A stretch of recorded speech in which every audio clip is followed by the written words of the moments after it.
Hi guys, my name is Ashley and I wanted to do a Rhythm of War spoiler discussion or talk, if you will. So yeah, this is also going to be my first booktube video, I think. So if you're watching this, know that I think that I really wanted to make this video because I feel like there should be more diverse thought and opinions when it came to Stormlight Archive on booktube and with adult fantasy as a whole. I've always wanted to contribute to the discussion, I guess, and I felt like now is a perfect time. And yeah, it's something that I wanted to do for a long time now. So I gave Rhythm of War 5 stars. I think it's my favorite Stormlight book so far, and that's so hard to say because I love all the books. They're all 5 stars to me, but I can't think of my time reading the other books where I felt as deeply as I did when I finished them as I did when I finished Rhythm of War. Just the feelings I felt after I read it and when I was reading it was something I never remember feeling with any other book I've ever read. Before reading Rhythm of War, there are characters that I didn't really care for or particularly like. They are now some of my favorite characters in the entire series, specifically the singers. Their story impacted me in a way that I wasn't anticipating with this book. I felt for them so deeply in their story, and when I was reading Vinley's flashback chapters, I just had like a feeling of sadness because we knew what was going to happen to her and her people and her family. It was just so sad. But there are also really beautiful moments within that, and I can't remember enjoying POV chapters that much besides Way of Kings, which was 3 books ago. The placement of Vinley's POV chapters I didn't even really find weird. I think they started in part 3, and I think some people didn't like that. I think it contributed to the pacing issue they had, but I personally really like that because when the POV chapters are in all 5 parts, it kind of almost feels exhaustive for me because it's like, okay, we see this flashback, but I kind of want to get back to the present now, but I didn't feel that at all with Rhythm of War, and I think Sanderson placing them in part 3 really helped with that. I love the singers so much, and I just find that so interesting because I didn't feel one way or another about them in Words of Radiance. Besides Eshonai, I kind of felt a semblance of feelings towards, but even then I didn't care that much. And we can fast forward to now where I literally cry when I think about certain moments with him. I think that Vinley's story in Rhythm of War really contributes to what Brandon Sanderson intended for his themes to be in this book. Racism, colonialism, two people and when they're on different sides of a story and war. It's something I could really relate to. I mean, Vinley and her people were scared of losing her songs and their culture, and it's something I can relate to as a woman of color and as a Black woman not knowing my actual history. That's something that hits close to home, and I think that's definitely a factor that played into me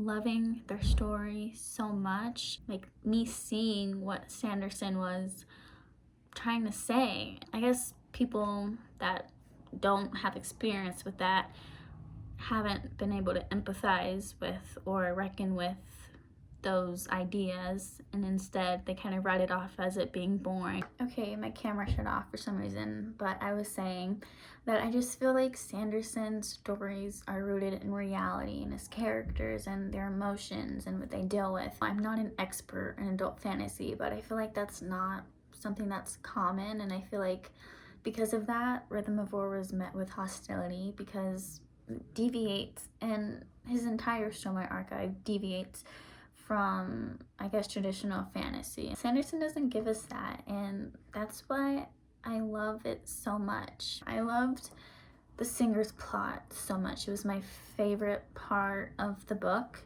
All of their character arcs were so special. Specifically Rabaniel and Navani. After this, she's one of my favorite characters. And the moment she spent with Rabaniel and their relationship, I think about them every single day. There's so many moments with them specifically where I just felt like such warmth inside, even though their story is sad. I just felt for Rabaniel so much. She's willing to do whatever it takes to end the war, and that's what Navani feels as well. And so the story of these two scholars on different sides of the war working together was just everything. I loved when they created Rhythm of War together, when they were holding hands, and Rabaniel says, I'm sorry, next time try not to be so trusting, when she tricked Navani into thinking that she would let her and her people go. And then when Navani says the same exact thing when she tricks Rabaniel later on in the story and ends up having to kill her. Rlain finally getting a sprint, and like him being the outcast of Urithiru and his entire journey. Vinley, of course, and my gosh, Vinley, like her feeling so much guilt for what she thought she did to her people. Just having this inner turmoil of her trying to make it up to her singers, like the few that are left. She wants to rebuild them, but she also is having these conflicts within herself if she wants to help the humans or not. That entire arc was beautiful in the end, and her realizing and her finding out, I guess, that there were other listeners still alive and that her family, her mom, was still alive was something. And then Eshonai, my gosh. Isn't it so pathetic that I can't even say Eshonai's name without crying? But yeah, Eshonai and her ending. I'm just gonna say it really fast so I don't cry, but Eshonai's ending was so beautiful and I literally can't think about it without crying. But anyways, on to Navani. I touched upon her briefly, but I just love how Brandon made her one of the most important characters in the book now, and how she really is the backbone of the entire war going on.